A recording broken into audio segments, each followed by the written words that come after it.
ओम सर्वमंगल मांगल्ये शिवे सर्वार्थ साधिके शरण्ये त्र्यंबके गौरी नारायणी नमोस्तुते नमोस्तुते। जय माता दी। आज की वीडियो में हम दुर्गा सप्तशती का 5वां अध्याय सुनेंगे। 5वां अध्याय देवी दूत संवाद है। मेधा ऋषि बोले कि पूर्व समय में शुंभ निशुंभ दैत्यों ने अपने बल के अभिमानवश सचिपति इंद्र से तीनों लोकों को राज्य छीनकर यज्ञ भाग वे स्वयं ही उपभोग करने लगे। इतना ही नहीं, वे दोनों सूर्य चंद्र कुबेर यम वरुण के अधिकारों का भी उपयोग करने लगे। वायु अग्नि का भी कार्य वे स्वयं ही करने लगे। उन्होंने देवताओं को तिरस्कृत राज्यहीन परास्त व अधिकारों से रहित करके स्वर्ग से निकाल दिया। उन असुरों से तिरस्कृत देवता यह विचार करके कि देवी ने हमें वर दिया था कि विपदा काल में स्मरण करने पर मैं तुम्हारी विपदाओं को दूर कर दूंगी। वे देवता हिमालय पर जाकर भगवती विष्णु महामाया की इस प्रकार स्तुति करने लगे।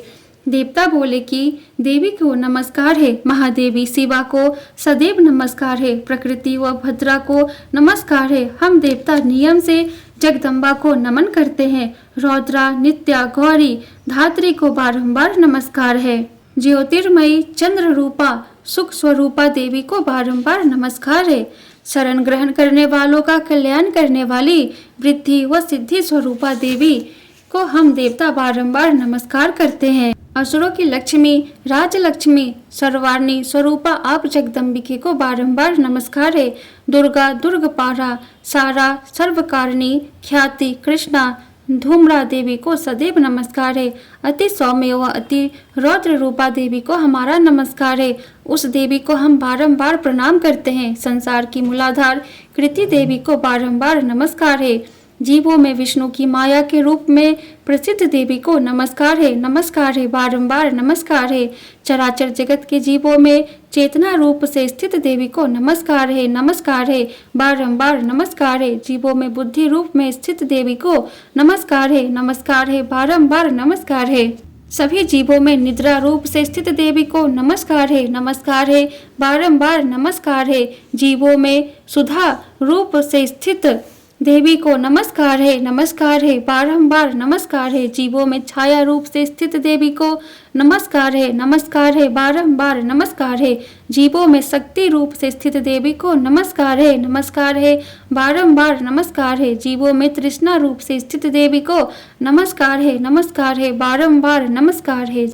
जीवों में क्षमा रूप से स्थित देवी को नमस्कार है, बारंबार नमस्कार है। जीवों में जाति रूप से स्थित देवी को नमस्कार है, बारंबार नमस्कार है। जीवों में लज्जा रूप से स्थित देवी को नमस्कार है, बारंबार नमस्कार है। जीवों में शांति रूप से स्थित देवी को नमस्कार है, बारंबार नमस्कार है। जीवों में श्रद्धा रूप से स्थित देवी को नमस्कार है, बारंबार नमस्कार है। जीवों में कांति रूप से स्थित देवी को नमस्कार है, बारंबार नमस्कार है। जीवों में लक्ष्मी रूप में स्थित देवी को नमस्कार है, बारंबार नमस्कार है। जीवों में वृत्ति रूप से स्थित देवी को नमस्कार है, बारंबार नमस्कार है। जीवों में स्मृति रूप से स्थित देवी को नमस्कार है, बारंबार नमस्कार है। जीवों में दया रूप से स्थित देवी को नमस्कार है, बारंबार नमस्कार है। जीवों में तुष्टि रूप से स्थित देवी को नमस्कार है, बारंबार नमस्कार है। जीवों में माता रूप से स्थित देवी को नमस्कार है, बारंबार नमस्कार है। जीवों में भ्रांति रूप से स्थित देवी को नमस्कार है, बारंबार नमस्कार है। जीवों की इंद्रियों की अधिष्ठात्री देवी व सब जीवों में व्याप्त रहने वाली व्याप्ति देवी को बारंबार नमस्कार है। चराचर जगत को चेतना रूप से व्याप्त करके स्थित रहने वाली देवी को नमस्कार है, बारंबार नमस्कार है।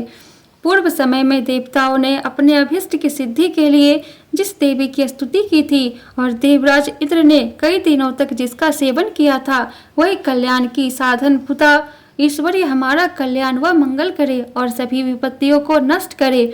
दुष्ट दैत्यों द्वारा पीड़ित हम सब देवता जिस परमेश्वरी को अब नमस्कार कर रहे हैं और भक्ति भाव से स्मरण करने पर शीघ्र ही सभी विपदाओं को नष्ट कर देती है, वही जगदम्बा इस समय हमारे संकट का निवारण करे। मेधा ऋषि बोले कि हे राजन, जब देवता इस तरह स्तुति कर रहे थे तभी पार्वती देवी गंगा में स्नान के लिए वहां आई और देवताओं को स्तुति करते देख पूछा कि आप लोग यहाँ किसकी स्तुति कर रहे हैं।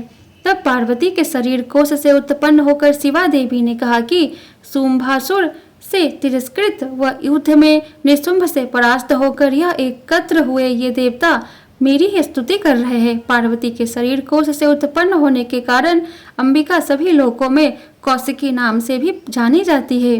कौशिकी के प्राकट्य के पश्चात पार्वती के शरीर का वर्ण काला पड़ गया और वे हिमालय वासिनी कालिका देवी के नाम से प्रसिद्ध हुई। इसके बाद शुंभ निशुंभ के दूत चंड मुंड वहां आए और परम सुंदर अंबिका देवी को देखा और फिर वे शुंभ के पास जाकर कहने लगी कि महाराज, एक परम मनोहर स्त्री है जो अपने दिव्य तेज से हिमालय को प्रकाशित कर रही है। ऐसी सुंदरी स्त्री शायद ही किसी ने कहीं देखी हो। अतः हे असुराधिपति, आप यह पता करके कि वह देवी कौन है आप उसे प्राप्त कर ले, क्योंकि वह स्त्रियों में रत्न है। उसका अंग प्रत्यंग मनोहर है और वह अपनी देह कांति से सभी दिशाओं को प्रकाशित कर रही है। हे असुराधिपति, अभी वह हिमालय पर ही है, आप उसे आपस से देखें। हे प्रभु, त्रिभुवन में मणि, हाथी, घोड़े आदि जितने रत्न है वे सब तो आपके घर में इस समय सुशोभित है। हाथियों में रत्न रूप ऐरावत, वृक्षों में रत्न रूप पारिजात वृक्ष, घोड़ों में रत्न रूप उच्च श्रवा को आपने इंद्र से छीन लिया। हंसों से जुता हुआ विमान जो ब्रह्मा जी के पास था वह भी अब आपके पास है। कुबेर से छीना गया महाप्रदम नामक खजाना भी आपके पास है। समुद्र द्वारा भेंट की गई किंजलकनी नामक माला भी आपके पास है जो समुद्र ने भेंट की थी और जिसके पुष्प कभी मुरझाते नहीं है तथा जो केसरों से सुशोभित है। वरुण का वह छत्र जो स्वर्ण की वर्षा करता है वह भी आपके घर में है। रथों में रत्न रूप प्रजापति का रथ भी आपके पास है। हे दैत्यपति, मृत्यु की उत्क्रांतिदा नाम वाली शक्ति भी आपके द्वारा छीनी जा चुकी है। वरुण का पास वह समुद्र में उत्पन्न होने वाले सभी तरह के रत्न आपके भ्राता निशुंभ के पास ही है। अग्नि ने भी स्वतः शुद्ध हो वस्त्र आपको दिए हैं जो अग्नि में भी नहीं जलते।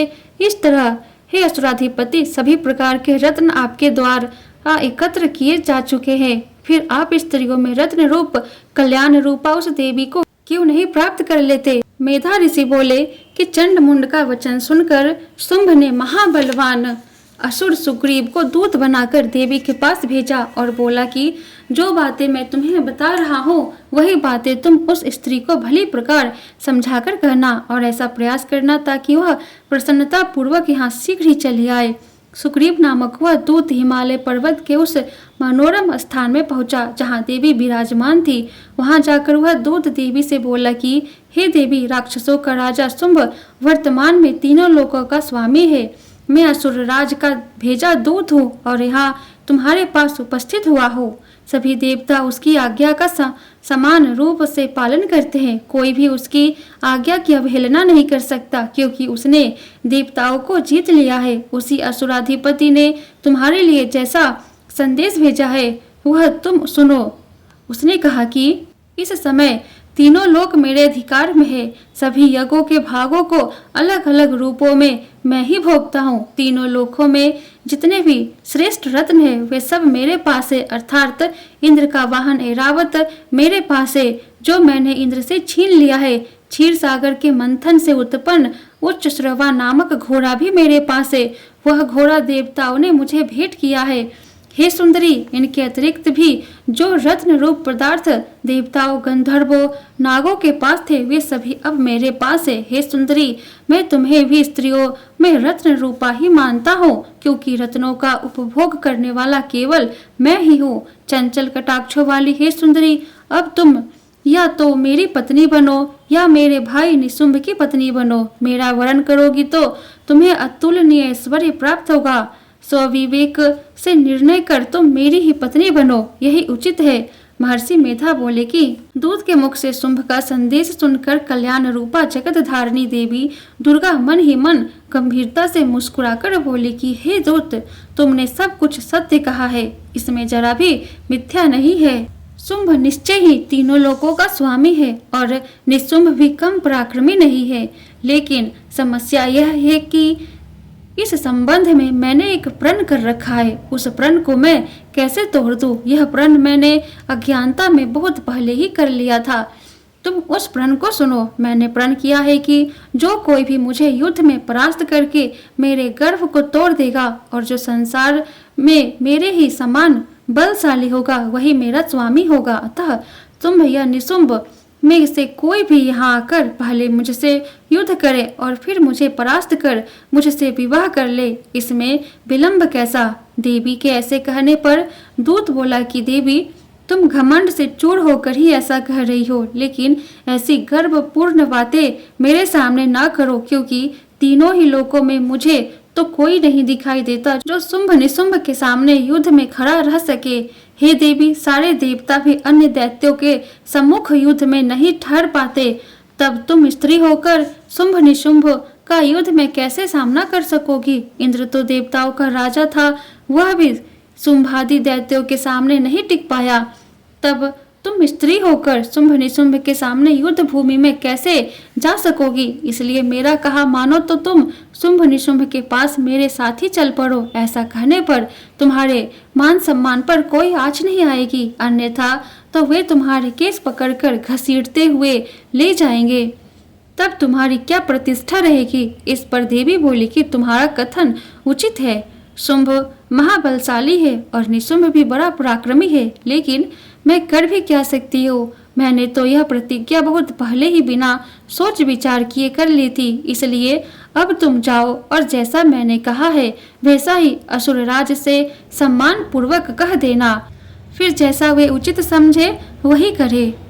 मार्कंडेय पुरांतगत सार्वनिक मनवंतर की कथार्थगत देवी महात्म्य का देवी दूत संवाद नामक 5वां अध्याय संपूर्ण। बोलो दुर्गा माता की जय, शेरों वाली माता की जय।